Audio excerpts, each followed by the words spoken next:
Siri ya ustawi wa familia na taifa letu. Familia inaundwa na baba, mama na watoto. Japokuwa katika elimu mbalimbali hueleza wazi ya kwamba familia inaundwa na watu wawili. Anaweza kuwa baba na mama pekee, mama na mtoto bila baba, baba na mtoto bila mama, ama mtoto na babu bila wazazi. Hii ni kwa sababu ya sababu nyingi kadha wa kadha ambazo zimekuwa zikiathiri mifumo ya familia nyingi sana duniani. Katika mataifa mbalimbali, hasa mataifa yale yanayoendelea kama Jamhuri ya Muungano wa Tanzania na nchi nyingi za Afrika Mashariki na Kati, familia nyingi utakuta ni baba, mama, watoto na ndugu wengine kama mjomba. Lakini katika nchi zilizoendelea kama United Kingdom, United States of America na nchi nyingine kadha wa kadha, katika mataifa hayo familia utakuta ni baba, mama na mtoto au baba, mama na watoto. Hii ndiyo sababu unakuta kwamba idadi kubwa ya familia nyingi sana ulimwenguni utakuta familia ina watoto wachache tu. Utakuta familia inaundwa baba, mama na mtoto mmoja, watoto wawili, watatu, wakizidi sana wanne. Lakini si ajabu ukuta familia nyingi katika mataifa yanayoendelea, hususani Tanzania na nchi nyingine kama hizo, unakuta familia moja na watoto 20 na baba bado ni kijana. Swali linakuja, watoto hao 20 wametoka wapi kwa baba mmoja? Naomba uweze kufuatana nami tuweze kufahamu sasa siri ya ustawi wa familia na taifa letu. Je, nani kama mama duniani? Who like a mother in the world? Mwandishi Nicholas K. Peter, tarehe 26 Juni 2025. Kwa mawasiliano zaidi ni 0743 35 6626 au 0679 35 6626. Ni ukweli ulio wazi ya kwamba tukirudi nyuma katika asili tunakuta wazi ya kwamba katika sayansi ya uumbaji Mungu alimaliza kufanya kazi yake ya uumbaji kwa kumuumba mwanadamu, yaani mwanaume na mwanamke aliwaumba, na hawa wawili wakawa si wawili tena bali ni mwili mmoja. Swali linabaki, je, jambo hili lilifanyikaje au jambo hili lilikuwaje? Ni kwa namna gani uumbaji wa Mungu ulifanyika? Mwanaume aliumbwa kwanza kutoka mikononi mwa muumbaji wake kupitia mavumbi ya ardhi, kisha mwanamke akafuata baadaye, yaani akawa wa pili kuumbwa kutoka mikononi mwa muumbaji wake kupitia ubavu wa mwanaume. Hapa operation ya kwanza kwa mwanadamu ilifanywa na Mungu mwenyewe duniani. Ajabu, hapakuwa na maumivu, kumwaga damu wala kutibu jeraha wala kutumia dawa ya ganzi kwa ajili ya kutangua maumivu kama ilivyo leo. Na hawa wawili wakawa si wawili tena bali mwili mmoja, ili kila mmoja akamilishe furaha ya mwenzake. Na hapa ndipo kusudi la Mungu kumuumba mwanadamu lilipokamilika, na jina la watu hawa wakaitwa Adam, ikimaanisha na kwa upendo mkuu usio na kifani Mungu alimpatia mwanadamu utashi, yaani ufahamu sahihi wa nafsi ya kutii kwa mema au mabaya, ili wapate kumtukuza Mungu na kumwabudu Mungu kwa furaha, uhuru na wala si kwa shuruti. Lakini je, kwa nini watu hawa wawili waliitwa Adam? Hii ikimaanisha wote wametoka katika mavumbi, na mavumbini katika asili ndipo walipoumbwa, na kwa upendo wa pekee Mungu akapuliza pumzi ya uhai, Adamu akawa nafsi hai, na hata mwanamke pia akaitwa Adamu, ikimaanisha ametwaliwa kutoka katika ubavu wa mwanaume, na wote kiasili ni mavumbi tu. isipokuwa kwa upendo wake, na kwa pumzi ya pekee, pumzi ya uhai, wakawa nafsi hai. Yalikuwa ni makusudi ya Mungu mwanadamu aweze kuishi milele pasipo kuonja mauti, lakini halikuwa kusudi la Mungu mwanadamu aweze kuwa kiumbe kisichokuwa na utashi kama roboti.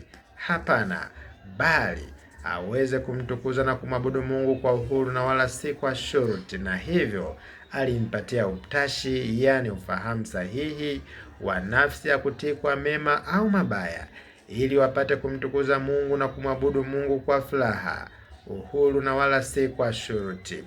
Tangu mwanzo wa uumbaji katika maumbile ya watu hawa wawili, yani fiziolojia yao, majukumu ya watu hawa wawili yalitofautiana, na hapa ndipo hesabu inajidhihirisha iliyo wazi.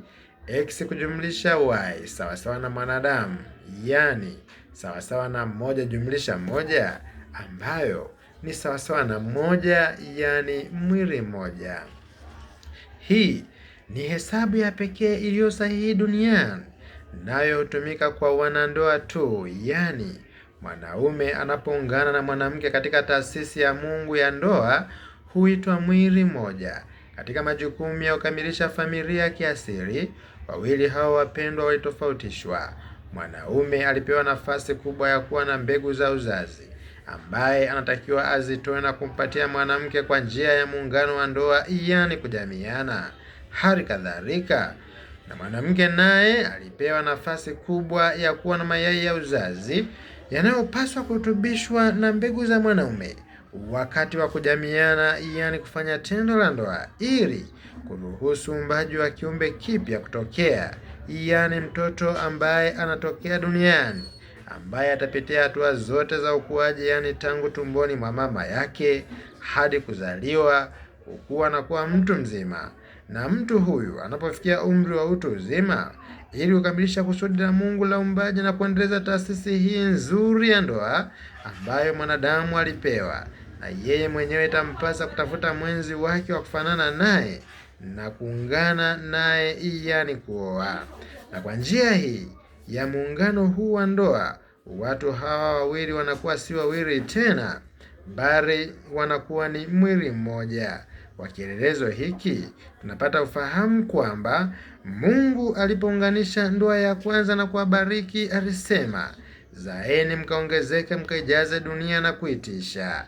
Katika kielelezo hiki aliunganisha na kubariki ndoa zote ulimwenguni zitakazofuata na kufungwa, yani kuungana katika vizazi vyao vyote.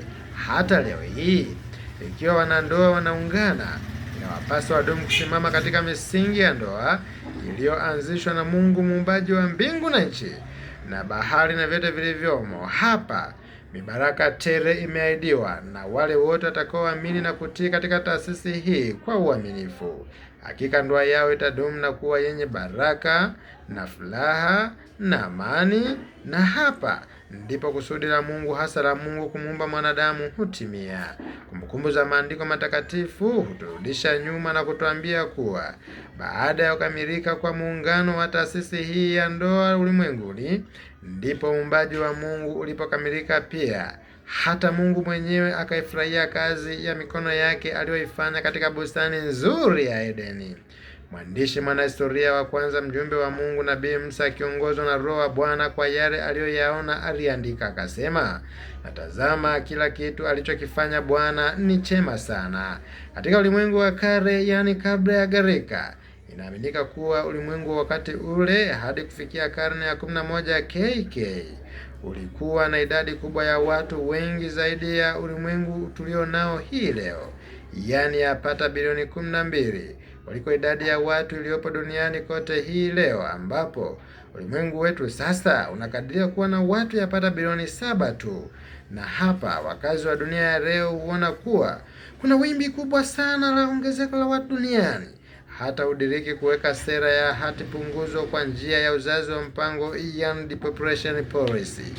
Japo pamoja na jitihada zote, bado kila leo idadi ya watu duniani huongezeka zaidi na zaidi, na tena kwa kasi ajabu. na hakuna mwanaume yeyote anayefanya kazi hii ya kuwaleta watoto duniani isipokuwa mwanamke pekee, yaani mama ndiye kiwanda cha kuzalisha na kuleta watoto, yaani watu wapya duniani.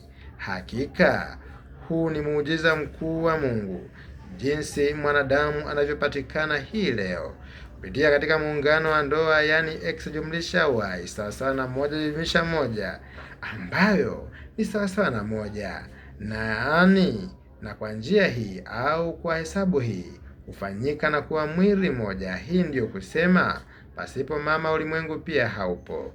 Je, nani kama mama duniani?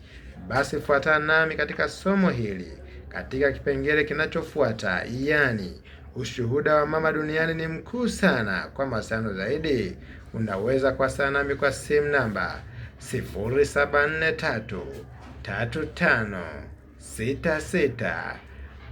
0743356626. Pamoja tujenge taifa letu.